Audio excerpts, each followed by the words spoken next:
Our department purpose: we believe that our community thrives when lives, property, and rights of all people are safeguarded through trusted partnerships. The police department creates a better tomorrow by providing law enforcement services that prioritize the quality of life and maintain a safe and secure community.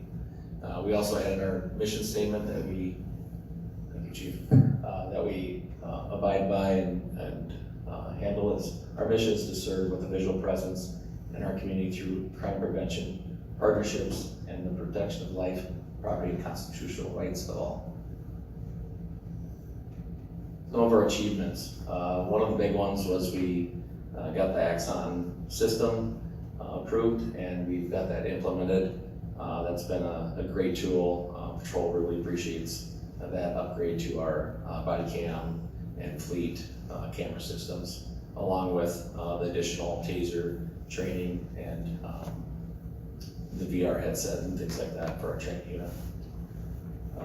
We've had continued crime rate lower than our neighboring cities, which is always good, and we pride ourselves in that. We received a $50,000 grant from the Office of Justice Programs for the IC Poet candidate. We've got one picked out, and we're just conducting the background, finalizing that. They start school in September, and they will graduate in March of 27.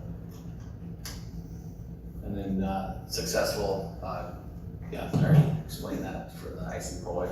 And we've got some outside the thinking box where we're gonna add 2 more to that program. So next summer, about this time, we'd have 3 coming out on solo patrol just for recruiting purposes.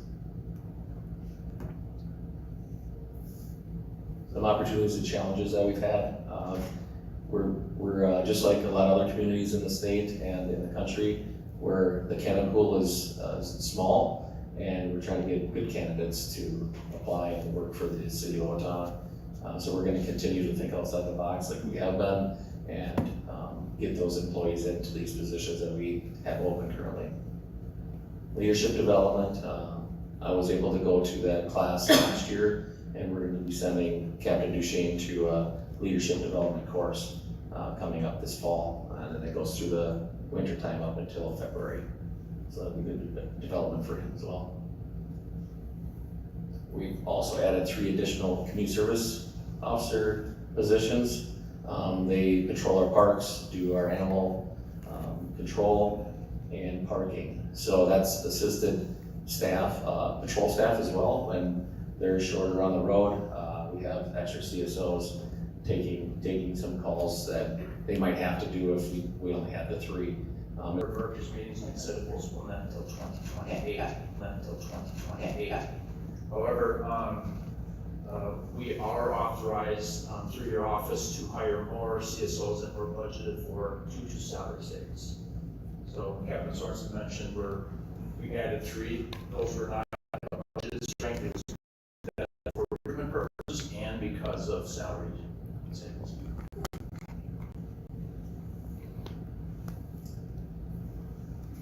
Some of our expenses, actual versus the budget. A lot of that is just the staffing shortages that we've been occurring the last few years. It just shows there as well. Some notable changes: additional $13,000 in our repair and maintenance fund. That is to be doing 3 squad builds.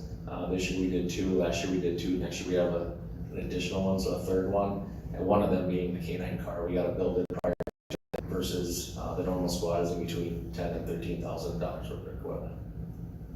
Additional $16,000 small 2 minor equipment. That's our radar units are about 20 years old. Still working fine. We have them calibrated every year, but it is time to get them changed over. So we're going to do a 3 per year replacement until they're all completely rechanged.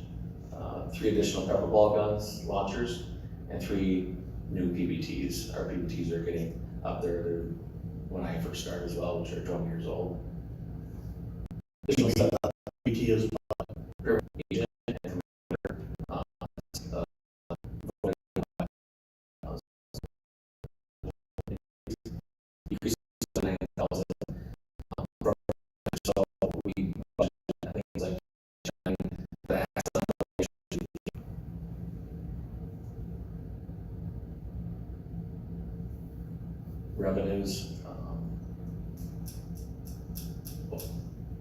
excuse me, last time when I was visiting with Officer John Alstein, we talked a little bit about that Axon.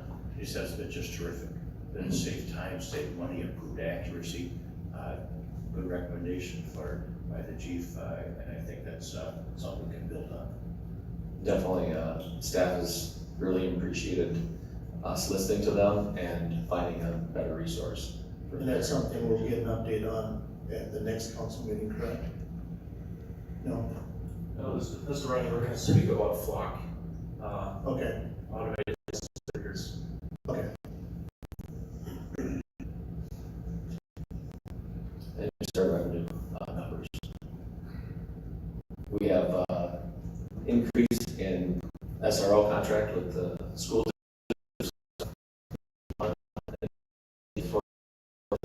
due to our relocating to Farrell.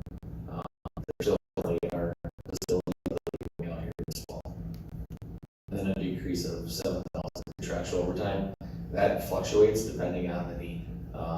There was a couple years we had quite a bit of need and our revenue was a lot higher, but we've seen a decrease in some of those events that we were staffing previously. Josh, I have one recommendation for revenues, how you could increase them. Write a lot more tickets for distracted driving. It's terrible. Yeah, it is definitely an issue. Yeah. Do they get a ticket?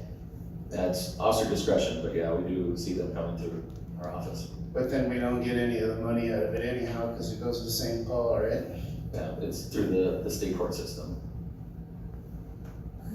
Mr. Boss, distracted driving, inattentive driving is one of our core traffic safety initiatives. So it is something that we put focus on in addition to the studies done by the Office of Traffic Safety and towards zero death. That's one of the 4 contributing factors to fatal and serious injuries is distracted driving. So it is an initiative. Like Captain Sorensen said, officers do have discretion, but we do tend to focus on that. And it's not just like a traffic safety wave that happens in April every year. It's something that we focus on all year. Good, thank you. I can make one quick comment. Around 3 minutes left. From last night, at the night of nights or 19 night, every one of the parties that we went to, people were saying speeding is becoming an issue. And to the primary point, where I think, to your point about speed is going to cause.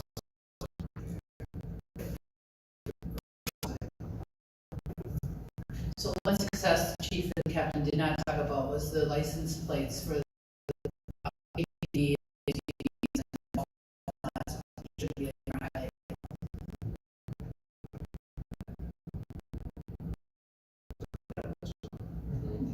Took a lot of work for policy development, research, public input.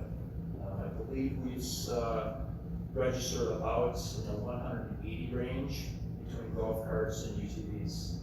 It was way more than what I ever predicted. And that's each vehicle, golf carts and UTVs, they're over 100 each, so.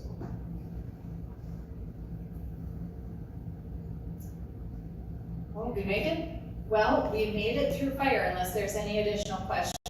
Those Please, I am so sorry. I am so sorry.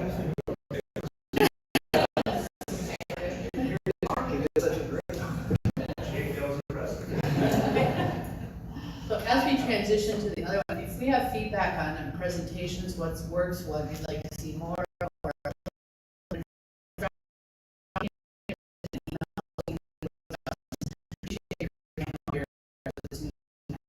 And I did take notes along the way of questions that we need to follow up on, so we will certainly do that and make sure we get back to you. We will pick back up with the rest of the departments on the 17th. Thank you, staff. Okay, 6:30.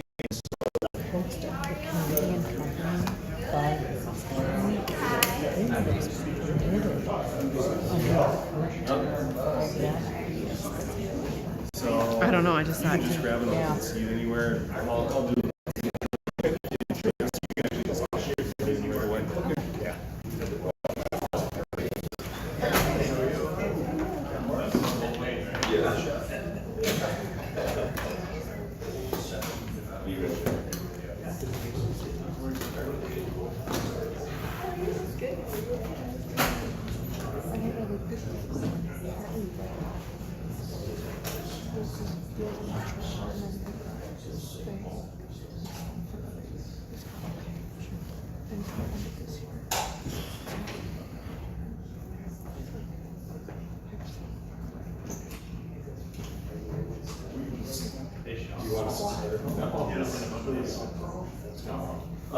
Without Don?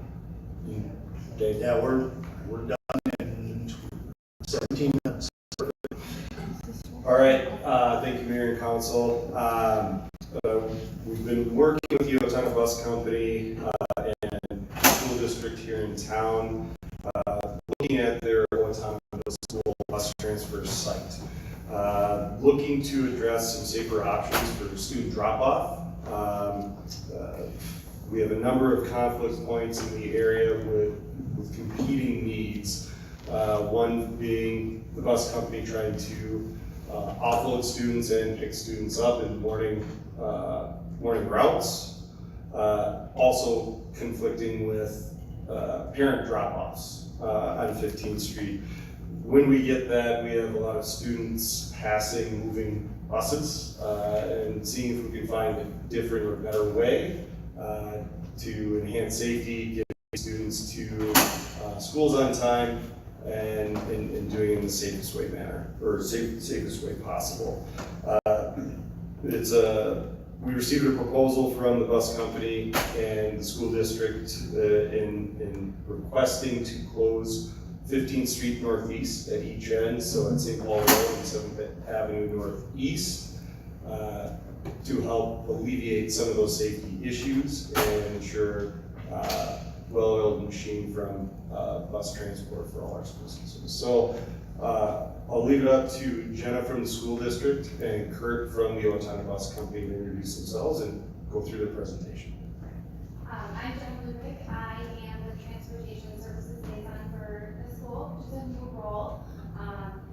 Communication did go out in regards to that, so we're just bridging that gap. Can you go by the microphone, please? Oh, I'm sorry. I apologize. Thank you. Okay, do you want me to, should I start over? I'm Jenna Ludwig. I'm the Transportation Services Liaison for Owatonna Public Schools.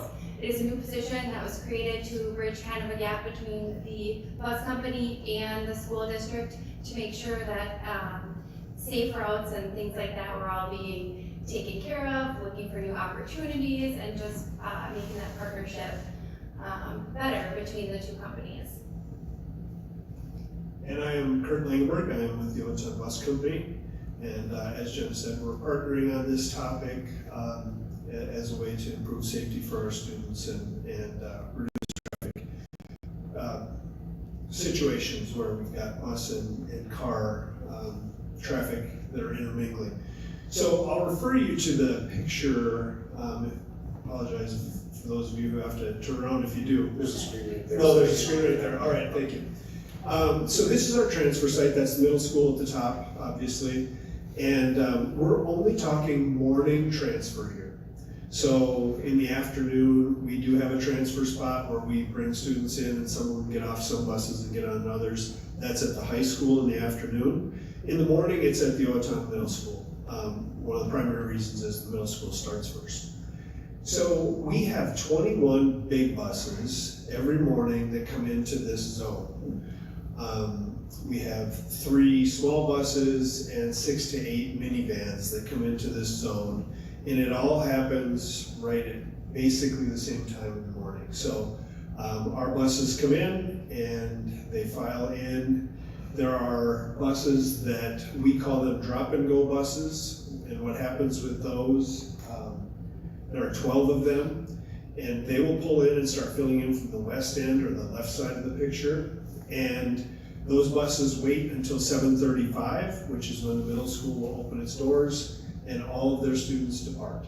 As soon as all of the students depart and are safely on their way to the other end, then our buses start to peel out and leave, and most of them go out St. Paul Road, and most of the ones that go out St. Paul Road go left. Then we have 9 big buses that we call transfer buses. They're the ones, so I didn't put all 21 on the picture, but kind of envision where the 3 are. Those are the transfer buses. So students that have gotten off of the first 12, either make their way into the middle school if they're middle school students, or to those other buses to then move on and continue on to the rest of their route. So those buses all wait until all of the students have been transferred and are on the appropriate bus. By the time that they're about ready to leave, the 12 that were on the west end have mostly cleared the area, and so it all just kind of seems like single file. And we are in and out of there most days, we're out of there by 7:40.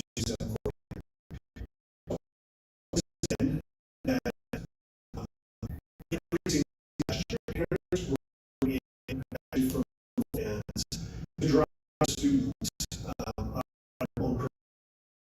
we have a variety of situations. We had parents dropping on the south side of 15th Street and having them walk across. As our buses start to leave, they're on the blind side of the driver. Parents coming in from the east end that pull up towards the east end of the transfer zone, drop the kids off, and then flip around in front of buses that are still coming in. There's a number of situations, but those are our concerns, and those are why we looked to find a safer way to do the transfer. We've been working most of the summer on this. We did have sessions where we worked together, and we included the police department, where we discussed options. One of the options we discussed is having the parking lot become a transfer place. We didn't have enough room to do that safely. So we're really left with looking at 15th Street and what can we do to improve the safety, and that's what came to the conclusion that our best option would be to limit that parent traffic, eliminate it during this very short window of, I think we were requesting 20 minutes, 7:25 to 7:45.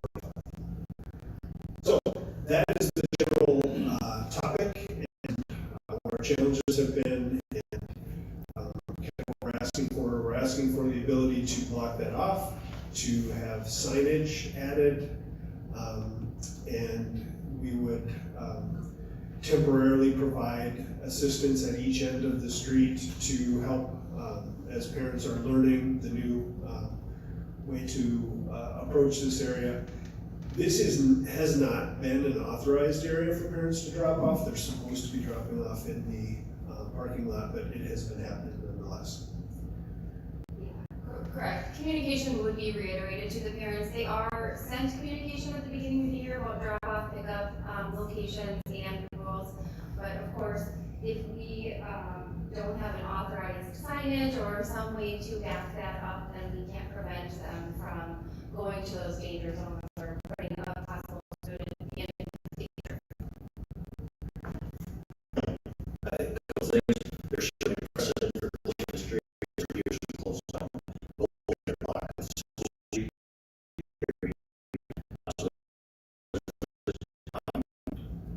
Are you depending just on street signs, like on a light pole that says do not enter between these hours?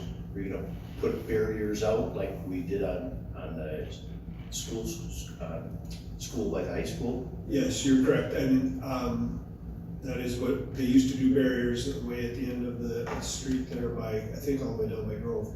What we're proposing is that we do add signage that would be permanently there, that the city would do that, and that we would install cones every day to signify that the traffic would be blocked on each end as a way to help them learn the new process, and not rely totally on those signs from the beginning. We would also have somebody there in the morning at this time to assist the parents and instruct them where they should be going instead.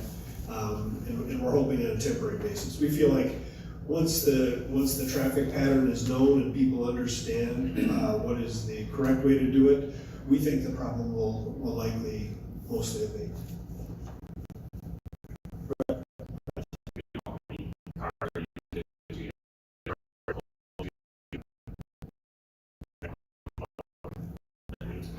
You mean people that reside there and No, leave?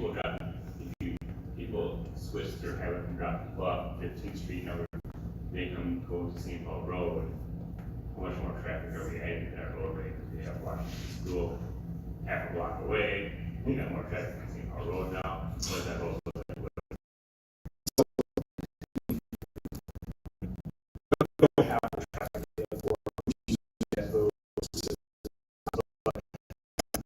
for the most part, people are gonna be utilizing St. Paul Road regardless, to access either 15th Street or the drop-off zone. So the change in traffic isn't gonna be that drastic, because they're still gonna be going for that short segment in between 15th and 14th, if they're coming anywhere from the south.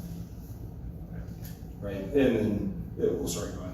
I just wanted to speak on a portion of that. So we have done a walkthrough and we are implementing changes on the back end, on the back parking lot. We couldn't make the bus situation work for drop-offs because of the size and the amount of buses, but we have reevaluated, we are redoing paint and arrows and things like that, getting, most parents, when they come into the drop-off, they turn right when they leave that parking lot, so they do the big U. So we're eliminating the arrow on the ground that points to the left. We have signs and we'll have bigger signage that will state right turn only during these times. So we're hopeful that that will help. We're also installing a speed bump and some traffic barriers. We have a lot of congestion in that parking lot as it is. But if you've had a child there, I've had one and I've gone through that scenario. So we are putting up the candlestick cones, kind of making lanes more, they'll just be more, they'll know where to go, and hopefully that will stop the traffic in there. So we're hoping the flow of traffic goes faster this year. Again, we won't know that until the start of school, but those will all be in place before the beginning of the year as well. So I've got a question regarding to the east where it's residential. If one of those is running a daycare, are you telling me that people can't go into the neighborhood to drop their kids off for a daycare? No, I would think the hope that would be that we would have the sign say local traffic only. We, at the middle school, and I can't speak for Christina, just from what she has told me from phone calls that she's received of complaints of people dropping their students off in their driveways, pulling into their driveways, hitting their personal belongings, whether that be a camper that's parked, a garbage can, so forth. I think the consensus, I would hope, on the neighborhood they would be in agreement with this. And if there was a daycare, that would be local traffic for drop-offs. So is this a temporary thing? The school chose to add another grade to that school, added on to it. I don't think they did a good job of planning for busing. I think they did a terrible job of planning for busing. Is this temporary, or is this into the future? By temporary, do you mean every? 5 years? Oh, I see. 5 years, or is the school gonna come up with a better solution? Yes, we are currently working on a better solution for the back parking lot and a possible switch of bus drop going to the north side. We can't make that happen this year, but know that it's actively being looked at, it's actively being talked about almost weekly, sometimes daily. That is future plans at some point, but right now we're trying to alleviate these dangers for the Yeah. I've been up there many times. But, you know, it's still on the road, especially Oh, just to reiterate, it's 20 minutes, so hopefully everybody can make that work. Chief, will you have some squad?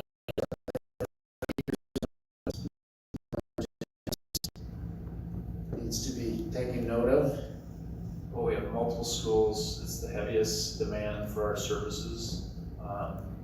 And we can only try, no promises.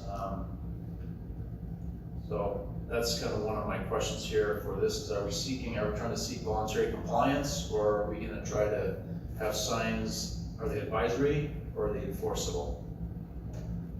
Our request is for enforceable, and that came from feedback from your officers that it's really helpful if you've got something that you can actually have point to city council action on to help people follow the rules.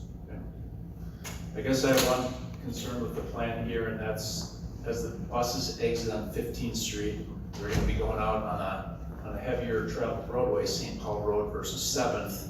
And I don't know how you're gonna manage a left-hand turn, because that's a through street.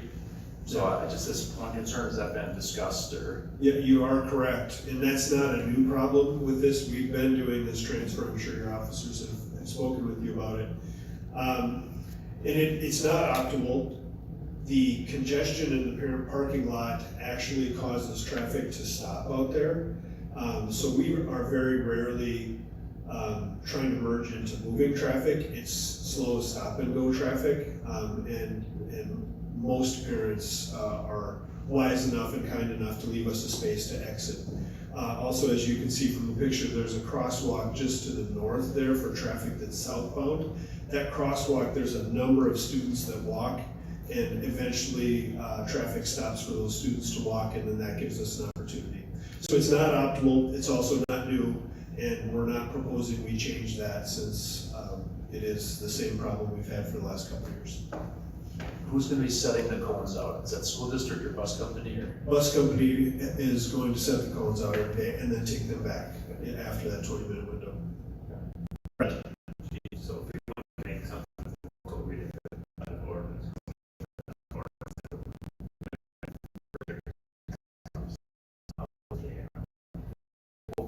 The sign can say there's no access, restricted access only. We didn't have the specifics on that. I think we look for the city staff to help us with whatever would work there. Right. We maybe had a proposal. With some customized language that represents what the request would be for timing and street closure. And Mr. Volke, what was happening on School Street was not necessarily authorized by local government. They just did it.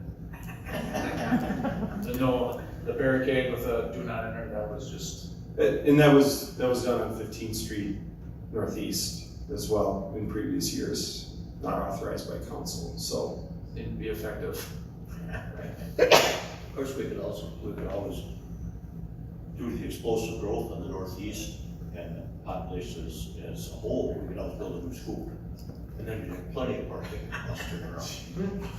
But that's not the case, so I don't have a problem with keeping our kids safe. And I would like to just go back to comment, back to Mr. Rainey, that, I don't necessarily want to promise and task the case with this beginning. Basically, really nice to be some school officials or bus company to be flaggers, try their best, and just help communicate that with those people dropping off. I think after a few weeks, hopefully those folks would be conditioned, and then we could hopefully do some spot checks too, and do some enforcement in the way of, education, some warnings, and then if it just comes down to it, a citation, we'll have to write a citation, but hopefully we could just get some voluntary compliance in the matter. And Kurt, with your proposal, you're showing still coming out St. Paul Road. What plan do you have, or what do you envision, kind of Councilman Rainey's question in regards to a daycare for the local residents? What was your plan for communicating out and the expectations? I think we had initially planned to do a door-to-door with an official letter from the bus company and the school district. And I was planning on doing that task, just going door-to-door explaining what's happening. If it happens to be a daycare, I think if we run into that situation, and there is, we will move forward from there, but we definitely wouldn't stop them from having their kiddos be dropped off in their driveway. Yeah, some of the staff's concerns is just, what the level of staffing is going to be provided, because I think that was some of the issues that caused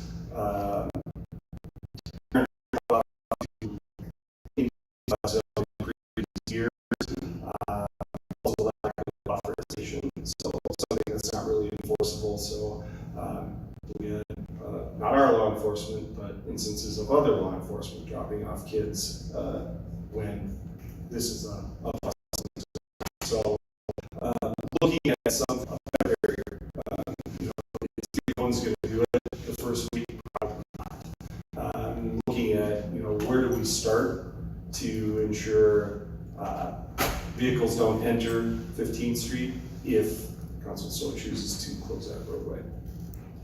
Is Mr. Walbrand involved with this yet? He has not been involved yet, but there would also be some discussion on liability, probably some hold harmless agreement with both the bus company and the school district, also with some indemnification language. So if something should go wrong, that the city would not be held liable or negligent in any way. And the police department does a good job trying to be at the schools, but that's only as good as when there's an accident somewhere else in town and still patrolling Third Street and the other areas of town. And I don't want the expectation of the school to have that's not,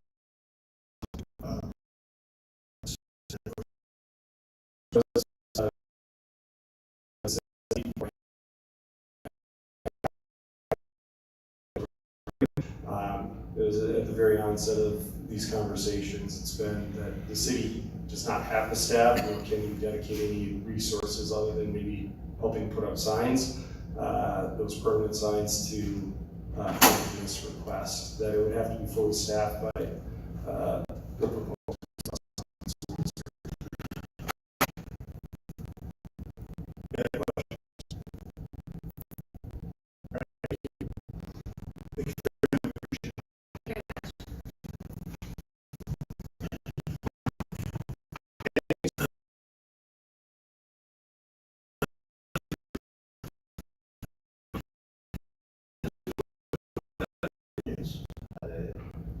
Incubator Center, OABDC, net, and the OABDC Incubator Met. I'm not going to try and sugarcoat anything. It's I saw some numbers that were kind of scary to me. It's kind of going as we planned. There's smarter people than me that think we're on the right path and doing the right thing with this. But there were some scary numbers there. But it's going, we implemented a plan, a 2 or 3 year plan, and it's progressing. I just wish the numbers would progress faster. If we want any more in-depth stuff, we could. Thank you. anyone else? As Jenna said, we have been awarded the CGMC summer conference next year. Myself, Tamer, Jenna, the Chamber of Commerce, Tourism. We've met once with the CGMC people. I think we've got a good plan. We're excited. We're looking at the first Wednesday, Thursday, Friday of August, 4th, 5th, 6th in there. And we haven't hosted this for at least 20 years. So we're excited to be able to host next year.